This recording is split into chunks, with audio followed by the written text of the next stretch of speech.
It's real.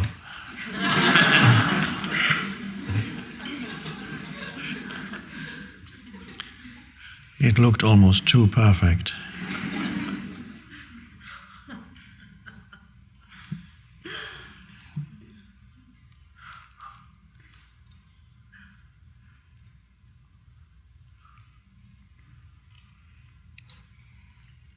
I mentioned in the New Earth at the beginning there's something about flowers. That flowers traditionally have been associated closely with spiritual realization and as a spiritual, like almost a messenger from the realm, the transcendental realm of spirit. Jesus talks about flowers. He says, look at the flowers, he says. He didn't say, as you read in the translation, consider the lilies of the field. He doesn't say. He said, look at the flowers.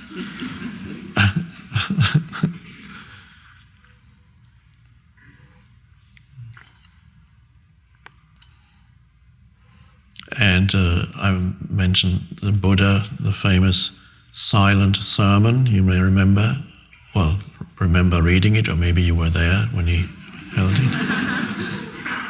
Where he held up a flower and smiled a little bit and never said a word. And everybody was puzzled. That shows you, by the way, the approximate level of spiritual realization, the fact that everybody was puzzled, except for one person who suddenly got it, said,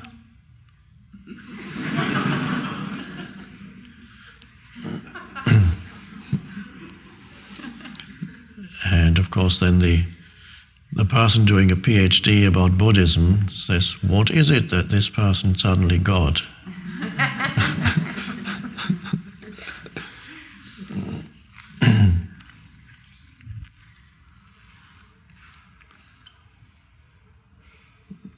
Well, of course, his mind stopped and he smiled naturally because he can feel the life that is deeper than form, and he saw the flower as an expression of that, and himself and the Buddha, temporary expressions of that, the realization of that, and that's it.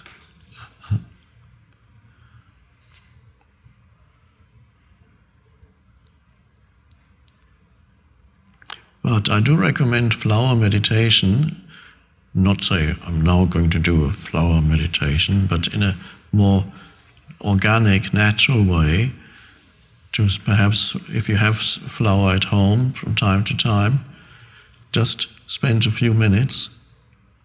Don't overdo it, just 3, 4, 5 minutes, 2 minutes, 1 minute, just looking at a flower, and allow the flower to help you to stop thinking.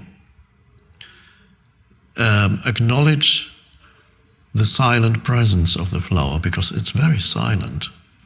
The flower is very still. It's not thinking. It's alive. It's not thinking.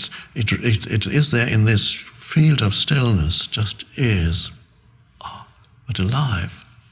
So for a minute or 2 or 3, the flower can teach you to be absolutely in this dimension of stillness, connected with the source, which of course the flower is very deeply, because it hasn't gone out as far from the source as humans. Gone out even less in a way than animals. It's still more closer to the source. It's an expression of the source. And so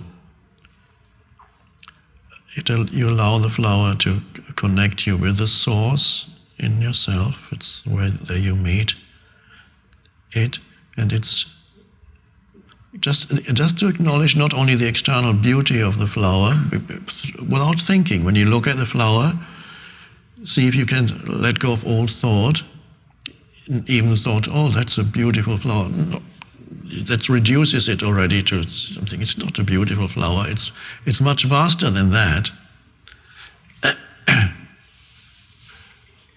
And you can't get the vastness so that it becomes an opening into the vastness of life itself.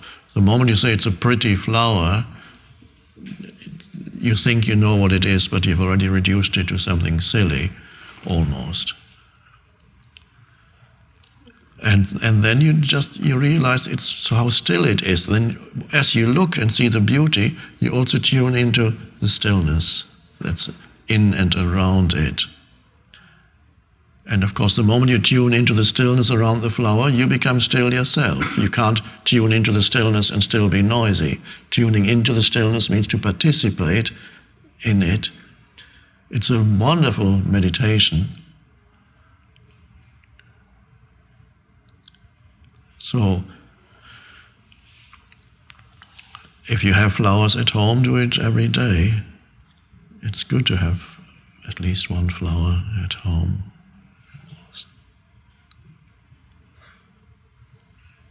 You can also do a whole bunch of flowers, but I think one is almost more powerful.